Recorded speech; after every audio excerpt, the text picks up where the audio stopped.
Alright, ruang. Kita dah masuk tajuk ruang Kita ulang balik sikit.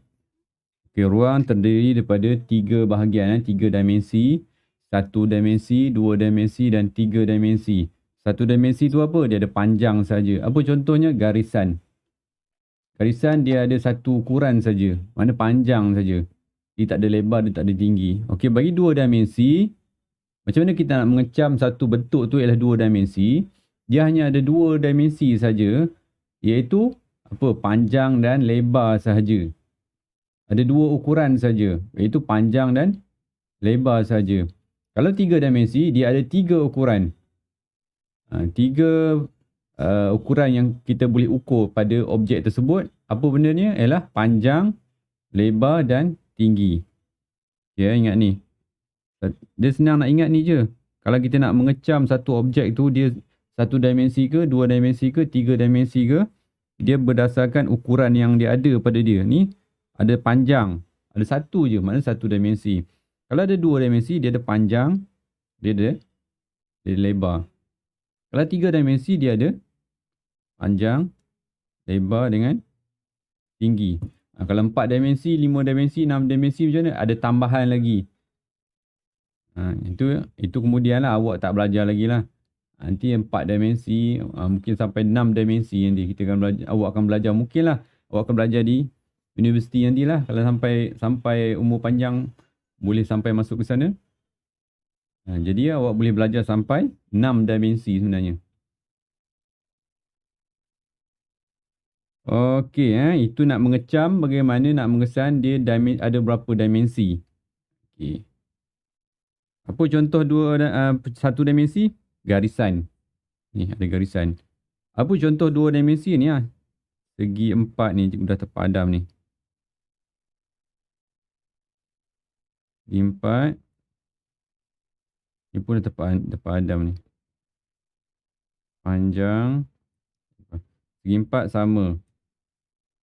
Segi 4 sama sisi. Segi 3 ni pun juga terpadam ni. Segi 3, segi 4 tepat, pentagon yang ada 5 sisi. Kenapa? Kenapa dia ada? Ni dia sebab dia panjang je. Panjang dan lebar je. Okay.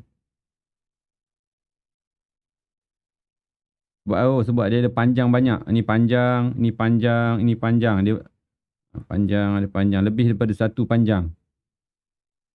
Dia 2 dimensi juga. Walaupun dia ada banyak panjang. Ni panjang juga ni. Panjang, panjang. Semua ni panjang. Dia ada lebih daripada satu panjang. Dia akan jadi 2 dimensi. Okey, hexagon, heptagon, oktagon. Okey, ni kena ingat Ini salah satu benda yang kena ingat juga ni. Segi 4 tepat. Ada 4 sisi. Pentagon ada 5 sisi. Hexagon ada 6. Heptagon ada 7. Oktagon ada 8. Okey. Cukuplah belajar sampai 8 sisi je untuk sekolah rendah. Okey, kalau 3 dimensi, dia ada tambahan lagi, iaitu tinggi. Kalau kata ni panjang, ini lebar, tinggi dia mana? Ni daripada pusat dia. Ini ialah tinggi. Ini apa? Ini panjang, ini lebar, ini tinggi. Dia ada 3. Ini sama juga. Dia ada tinggi. Ni ada tinggi je. Ni untuk nanti korang belajar di sekolah menengah nanti. Macam mana ni ada tinggi. Ni lebar ni diameter. Dia lebar ni kat sini. Lebar dia sama dengan diameter. Nanti belajar sekolah menengah belajar. Nanti kita tak belajar sekolah rendah, tak belajar lagi. Cuma nak bagi tahu dia ada lebar dengan tinggi. Kemudian dia ada panjang. Ni pun ada panjang sebenarnya ni kat sini. Kat sini pun ada ni. Kat sini. Ada ukuran ni. Diameter juga. Cuma nak kira dia ada kiraan lain sikit. Nantilah sekolah menengah awak akan belajar. Cuma sekolah rendah kita tak cover untuk cone dengan sfera ni tak cover. Isi padu untuk silinder pun tak ada. Kita hanya belajar sekolah rendah untuk 3 dimensi 2 ni saja. Kubus dan kuboid sahaja kita akan belajar untuk sekolah rendah. Sampai darjah 6 pun 2 ni saja. Tak tahulah silibus akan datang. Mungkin awak dah jenam nanti dia akan dalam buku teks tambah kon, sfera ataupun silinder. Itu lain cerita. Benda akan datang tak tahu apa akan jadi. Tapi untuk sekolah rendah setakat ni kita akan belajar kubus dan kuboid saja untuk 3 dimensi. Di mana dia ada panjang, dia ada lebar, dia ada tinggi. Ni ada panjang, ada lebar, ada tinggi. Itu je untuk sekolah rendah. Okay, kuboid dan kubus saja.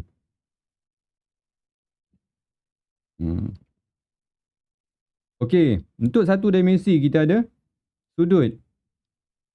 Ingat lagi kalau kita belajar tadi kelas yang sebelum ni, sudut ni terbahagi kepada 3.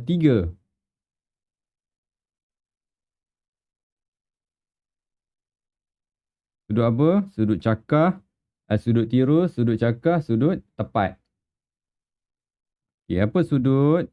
Ni cikgu dalam mana dia punya nota yang itu? Di balik.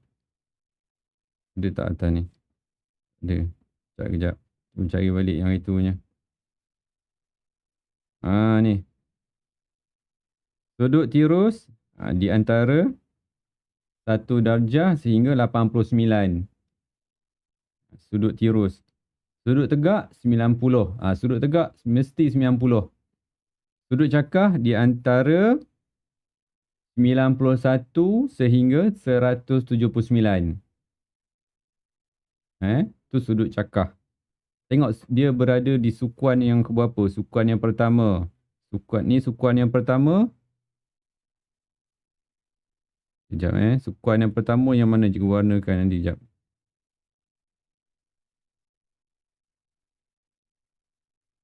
Ni sukuan yang pertama.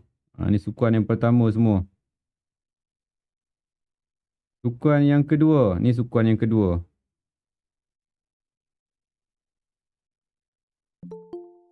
Sukuan yang kedua. Sukuan yang kedua.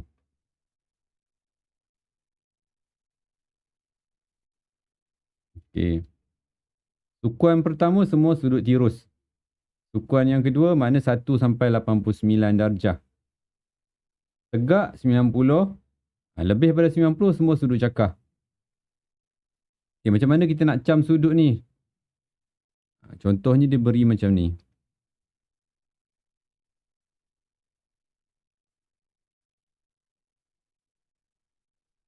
Macam ni. Katakanlah ni sifar. Kita agak-agak ni berada di sukuan yang berapa? Kita letak je sudut 90 kat sini. Kita lukis 90 kat sini. So, dia berada di sukuan yang pertama, betul tak? Ini adalah sudut tirus. Okay, katakanlah satu lagi contoh je bagi. Okay, kita tambah lagi satu sudut tepat. Sudut tepat di tengah-tengah dia tegak macam tu. Ni 90. Maknanya melebihi 90. Melebihi 90 maksud apa? Cakar. Okay, good. Melebihi 90 mesti sudut cakar. Okay, kalau tepat-tepat kalau garisan tu tepat 90. Dia kata 90. Okay, ini adalah sudut. Dia bukan susah pun nak tentukan. 90 darjah. Maknanya sudut tepat. Ataupun sudut tegak pun sama. Tepat pula dah. Tepat. Ataupun tegak. Maksud dia memberi maksud yang sama. Tepat ataupun tegak pun sama. Dia tepat pada 90. Okey. Kena tahu bezakan tirus, cakar dan sudut tegak. Kemudian kita tengok garisan. Garisan ni terbahagi kepada dua. Selari dan serenjang. Selari ni apa? Satu arah yang sama. Kalau tak selari, apa contoh tak selari? Arah dia tak sama macam ni. Satu atas, satu ke bawah. Walaupun nampak macam dia macam selari. Tapi anak panah tu yang menyebabkan dia jadi tidak selari. Satu lagi, bentuk dia bentuk macam ni. Dahlah nampak macam tak sama arah. Itu nampaknya jelas-jelas dia adalah garisan yang tidak selari. Okay. Kalau selari, anak panah pun sama, arah pun sama. Tapi macam mana pula kalau dia kata garisan tersebut tak ada anak panah? Tak ada anak panah. Macam tu. Dua-dua tak ada anak panah.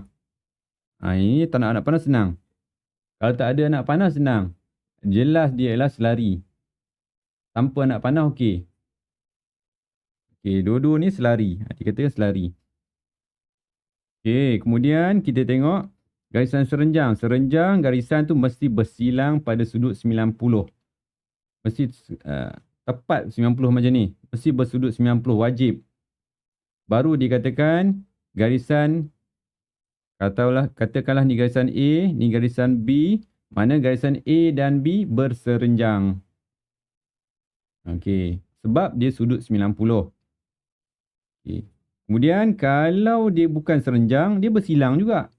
Ni ada A, ni ada B. Garisan A dan B ni dia bersilang juga. Tapi tidak dikatakan berserenjang sebab sudut dia bukan 90. Dia sudut 120. Walaupun bersilang, dia bukan serenjang. Disebabkan oleh sudut dia yang bukan 90. Dia wajib 90. Baru dikatakan sebagai serenjang. Okay, itu sudut garisan serenjang. Okay, dua garisan kita dah belajar. Okay, so jadi kita bolehlah kalau kita ada nota tu, dah boleh, kita dah faham bahagian tersebut, kita dah tahu bezakan 1 dimensi, 2 dimensi, 3 dimensi. Kemudian kita tahu bezakan jenis-jenis sudut. Kemudian kita tahu bezakan jenis-jenis garisan. Okay, kita jawab soalan. Muka surat 90. Itu dah cuba suruh awak cuba jawab kan. Cuba tengok A dan B. Dia kata apa? Tentukan sama ada garis A dan B adalah garis selari ataupun serenjang. A dan B. Cuba tengok A dan B. Bersilang pada sudut 90. Ni tanda petak ni apa? Tanda petak ni. Tanda petak ni bermaksud 90 darjah. Tanda petak tu.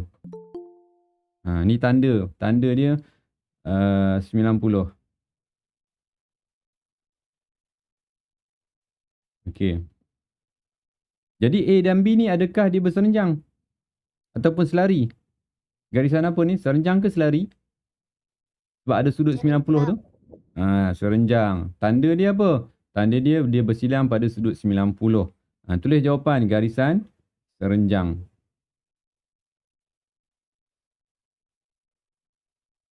Okey, kemudian yang kedua. A dan B. Ada lagi tanda yang sama. Tanda ni.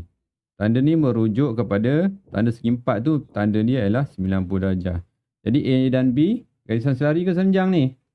Serenjang. Serenjang juga. Okey, tulis jawapan. Ini nak belajar sambil duduk ke sambil belajar? Sambil ni. Berbaring. Boleh ke belajar sambil baring?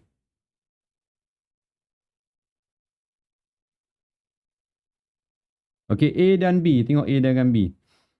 Abaikan yang atas ni. Ni abaikan. Kita tengok A dan B saja. Selari ke serenjang? Arah sama tak ataupun dia bersilang? Selari. Garis selari. Garis selari. Sebab dia tak bersilang kan? Ya. Kalau bersilang baru kita semak 90 ke tidak. Ni tak bersilang pun. Jauh tu A dan B, kiri dan kanan. Di arah yang sama. Dia, walaupun tak ada anak panah, dia tetap juga garisan selari. Okey, tuliskan jawapan tu. Okey. Kemudian yang kedua, ni kena bila dikata perkataan lukis dalam matematik, bila kata lukis, dia wajib guna pembaris. Tanda buat nota sikit kat atas tu. Bulat macam mana cikgu buat ni? Cikgu dah. Guna pembaris. Wajib wajib. Bukan sunat, bukan harus ke apa. Wajib terus. Perkataan wajib ni. Maknanya mesti. Keluarkan pembaris garisan yang selari dengan A, B. Lukislah kat mana-mana yang selari dengan A dan B tu. Jangan main agak je. Saya nak lukis macam ni lah cikgu. Sikit je terlari. Macam tu. Tak boleh. Salah. Walau kalau nampak jelas dia tak selari tu. Nanti salah. Jadi kena ukur betul-betul. Macam tu lebih kurang.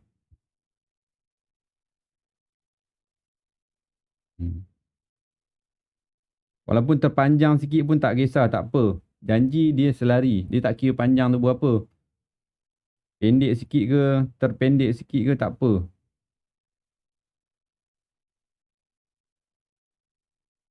pendek macam tu ke tak apa. Dia janji yang penting dia selari tu je. Katalah cikgu buat terpanjang sikit lah. Okay. Okey, yang kedua. Dia nak selari juga. A dengan B. Macam mana kita nak buat macam ni? Kita nak agak. Awak ambil pembaris. Pembaris. Letak di. Cikgu ada satu lagi software. Jangan cikgu buka lagi satu. Software yang ada pembaris. Sekejap.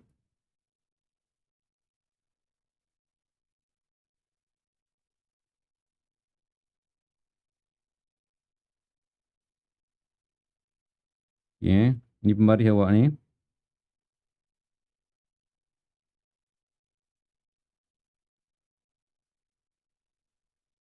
Okay, sekejap Mana?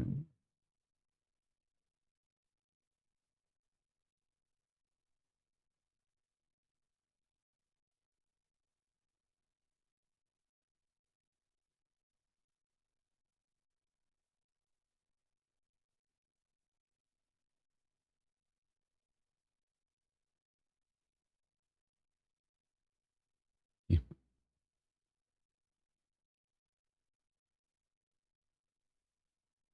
Okay, katalah garisan dia macam tu. Awak ambil pembaris.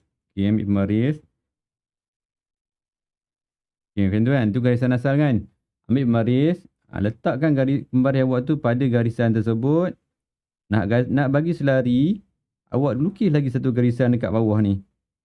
Sorry. Dia tak betul ni. Lukis betul-betul. Macam tu. Di bawah pembaris yang satu bahagian lagi tu. Kemudian dia akan jadi selari lah. Alihkan dia jadi selari lah. Boleh faham ni? Lukis di sebelah bahagian yang satu lagi tu. Sama juga yang macam tadi. Macam A tadi. Kalau macam A tadi dia tegak je. Cikgu nak tegakkan dia balik. Tadi dia tegak macam tu. Awak ambil pembaris. Dia asal soalan macam tu. Ambil pembaris, letak di satu bahagian atas. Samakan macam tu. Kemudian letak lagi, lukis satu garisan di bahagian bawah. Panjang ke pendek ke tak kisah. Jadi dia ada atas dan bawah tu dia jadi selari lah. Itu mudah sikit. Macam tu. Dia akan jadi selari. Okey, kemudian soalan yang... Mana soalan tadi? Soalan yang ketiga. Sama juga macam tadi. Buat macam tu juga. Lari juga. Ambil pembaris. Cikgu, saya dah siap. Okey. 3 dan 4 dah mudah. Cikgu rasa garisan selari ni mudah je. Tak perlu nak susah-susah. Okey, garisan serenjang. Soalan bahagian C. Serenjang dia mesti sudut 90. Awak tak boleh agak-agak je. Nak silangkan dia macam ni lah. Nak silangkan. Ambil pembaris, silangkan macam tu je. Tanpa ada pertimbangan apa-apa. Main garis di tengah-tengah macam tu. Tak nak. Ambil pembaris. Kita mesti tepat. Betul-betul. Kalau kata nak 90, 90 betul-betul. So kita buat ambil pembaris. Ni cikgu padam balik Sekejap.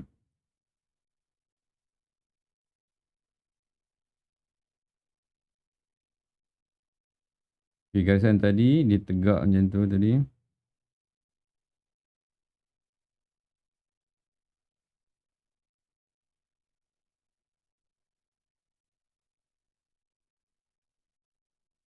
Garisan yang tegak macam tu tadi. Okay, macam mana kita nak bagi dia betul-betul tu? Okay, cuba tengok pada pembaris awak ni. Dia ada setiap angka tu. Dia ada garisan kan. Nombor 1 ada garisan panjang. Nombor 2 ada garisan panjang. 3 garisan panjang. Okay, berpandukan garisan tersebut lah kita buat. Sekejap Okay. Bagi tegak betul-betul. Okay, katalah cikgu nak guna tengah-tengah macam ni. Okay. Letak pada nombor 7. Contoh cikgu nak nombor 7. Okay, nampak garisan pada nombor 7 tu? Ni nombor 7. Kalau cikgu nak besarkan nombor tu. Kan ada garisan panjang macam tu kan? 1, 2, 3. Kita berpandukan garisan panjang ni. Garisan panjang ni. Bagi dia bertindih dengan garisan soalan tu. Biar dia bertindih dengan garisan soalan tu. Nombor 7 tu. Tegak-tegak macam tu. Cikgu tak apalah, memang tahu tegak ni sebab dia bila buat dalam tab ni dia tahu dah tegak. Awak berpandukan garisan yang panjang yang cikgu ni. Yang ni. Alamak, sorry. Lari pula. Ni, berpandukan garisan panjang tu. Okey. Kalau tengok sini, cikgu punya, cikgu gerakkan pembaris ni. Okey, tegak macam tu. Barulah kita buat garisan. Ha, macam tu. Dia faham tak apa cikgu nak sampaikan? Guna garisan berpandukan guna pembaris pada pembaris awak tu. Garisan panjang pada pembaris tu. Pada setiap angka tu kan ada. Hmm. Okey. Ada soalan tak? Ada yang tak faham apa yang cikgu nak sampaikan ke sini? Guna balik apa yang ada pada pembaris tu. So dia akan jadi sudut 90. Okey, sama juga soalan yang ni. PQ. Ambil pembaris. Kalau PQ tegak macam tu. So kita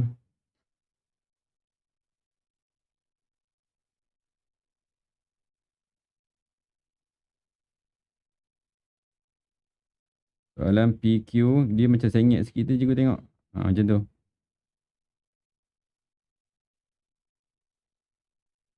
Katalah PQ macam tu. Okay, ambil pembaris. Okey, berpandukan angka 7. Cikgu ambil 7 lah sebab 7 tu macam tengah-tengah sikit. Kita agak-agak je. Okey. Kalau macam ni tak 90.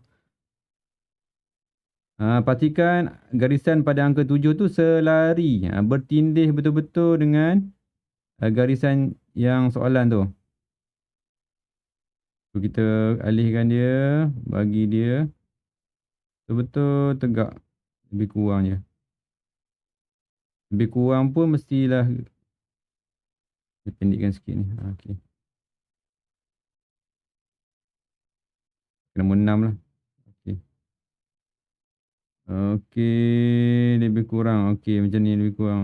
Lebih kurang. Okey. Macam tu. Boleh nampak tak ni? Cikgu rasa macam kecil sikit je punya gambar tu. Okey. Kemudian kita gariskan.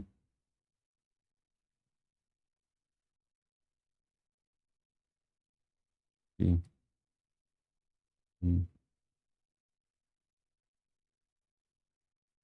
Okey, kemudian kalau nak lagi cantik, okey kita tandakan ni apa? Macam tu. Okey, baru nak menunjukkan sudut tu sudut 90. Tandakan macam tu. Tandakan petak ni. Nak bagi tahu itu sudut 90. Okey.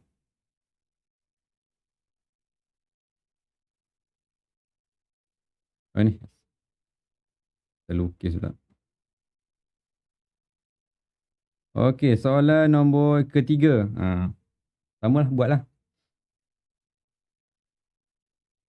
Jawapan dia lebih kurang macam ni lah. Lebih kurang macam tu lah. Cikgu buat. Jadi cikgu agak-agak je. Awak kena guna pembaris lah. Cikgu agak-agak je ni. Tandakan sudut petak tu. Sudut 90. Okay, ni pun sama. Lebih kurang je cikgu buat. Lebih kurang. Tapi awak guna pembaris ni cikgu tak tunjuk lagi dah. Lebih kurang macam tu je. Tandakan sudut 90 macam tu. Sorry. Okay.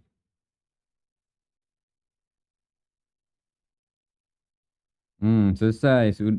Garis selari dan garis renjang. Selesai. Okay. Soalan muka surat. Ni dah masuk lain dah. Dah masuk perimeter. Ini tu tak ajar lagi ni.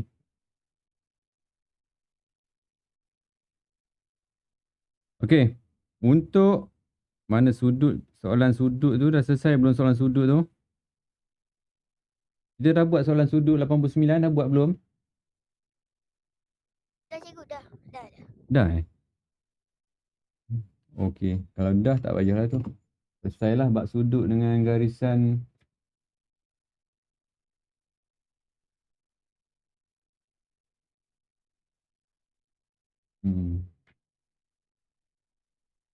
Okey, sedikit Sebelum cikgu tamatkan, ni dah setengah jam lah. Okey, sikit je. Jadi sebagai persediaan untuk kelas akan datang, kita akan belajar perimeter. Kalau boleh perimeter dengan luas 4 ke tak? Boleh.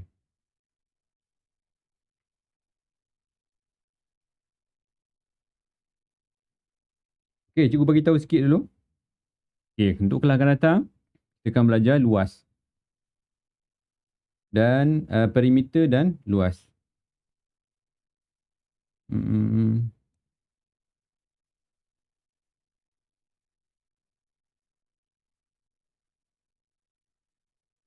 Kita akan belajar perimeter luas. Perimeter. Kemudian kita akan belajar luas. Kemudian kita akan belajar isi padu.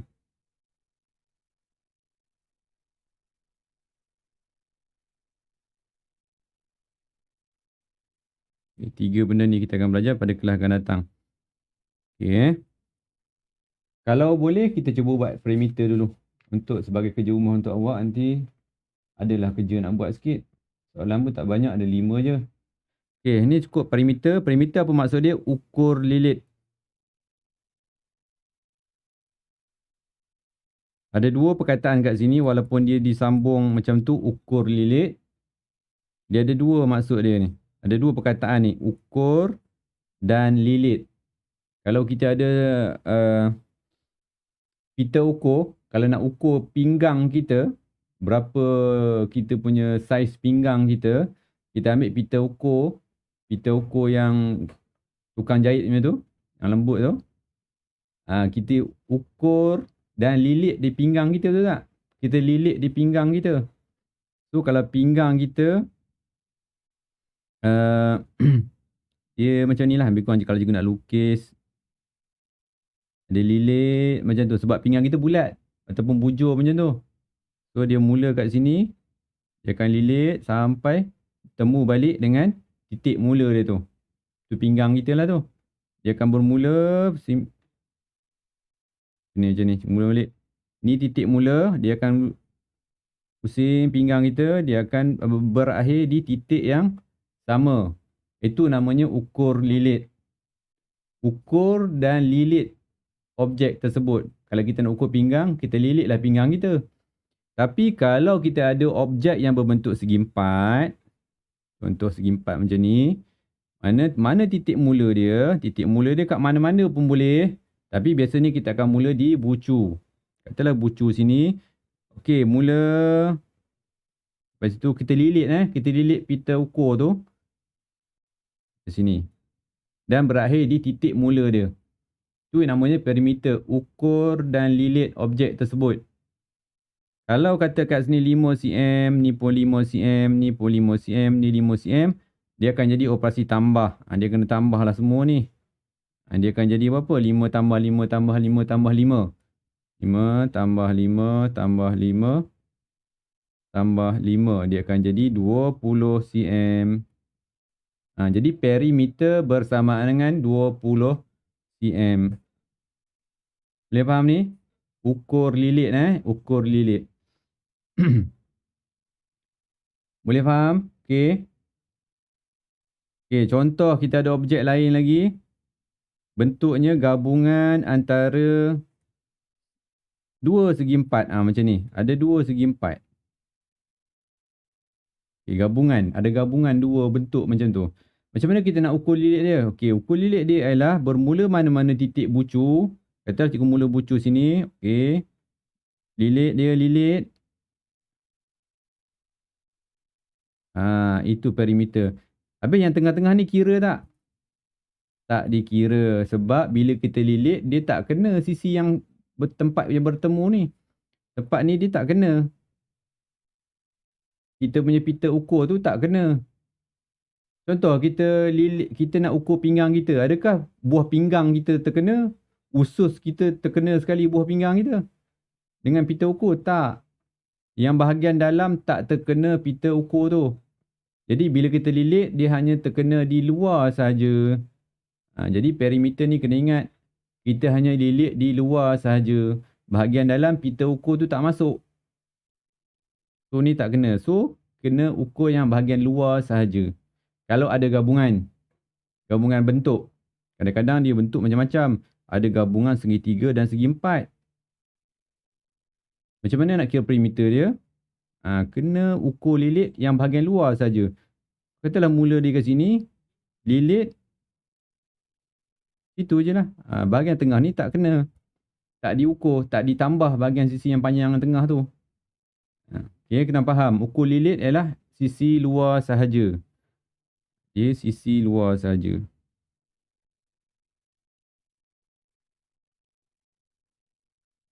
Okey, jadi soalan nombor muka surat 91, awak boleh buat lah. Senang je tu. Dia pun dah bagi contoh kat situ. Okey, jadi cikgu tinggalkan hari ni dengan kerja rumah perimeter saja. Awak buat je lah operasi tambah tu. Sisi luar saja. Kalau rajin lukis sekali pita ukur tu, lilitkan dia gambar rajah tersebut. Okey, ada soalan untuk ni setakat ini? Okey, cikgu tinggalkan kerja rumah muka surat 91 Okey, ni sebagai homework awak. Okey, itu saja untuk ini. Sekian, terima kasih. Jumpa lagi. Okey. Okay, bye. Cikgu. Okay, bye. Okey, cikgu. Sama.